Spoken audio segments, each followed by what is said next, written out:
and show my audience.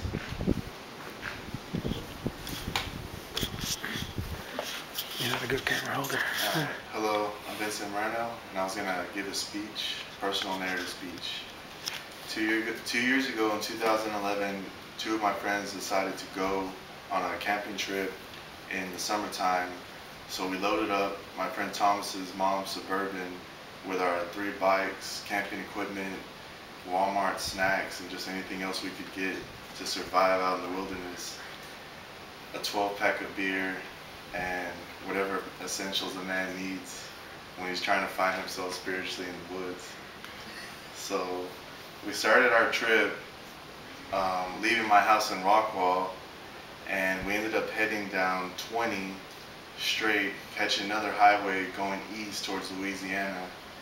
And once we started heading down the trip, we were listening to music nonstop. All of us like hip hop, so that was everything that we were listening to on the way. My iPod was playing with a charger so it wouldn't die.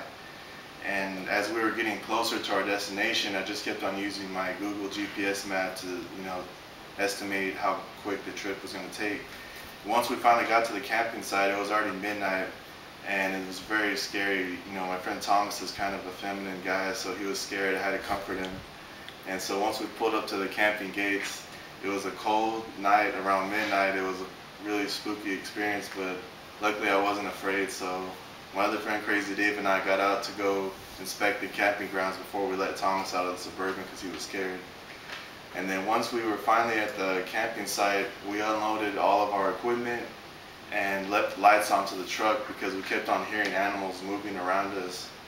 And later on the next day, we woke up refreshed, ready to go.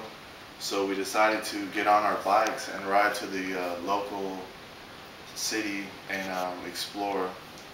That happened to be one of the worst, longest bike rides that we ever endeavored on. It took around an hour to hour and a half each way in around 100-degree temperature.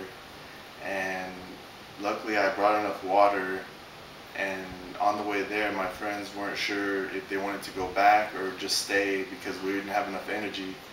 So what happened was I decided to tell my friends, look, we got to find a place to buy some water, Gatorade or something to rehydrate and make it back safely to the camping site because I knew it was possible.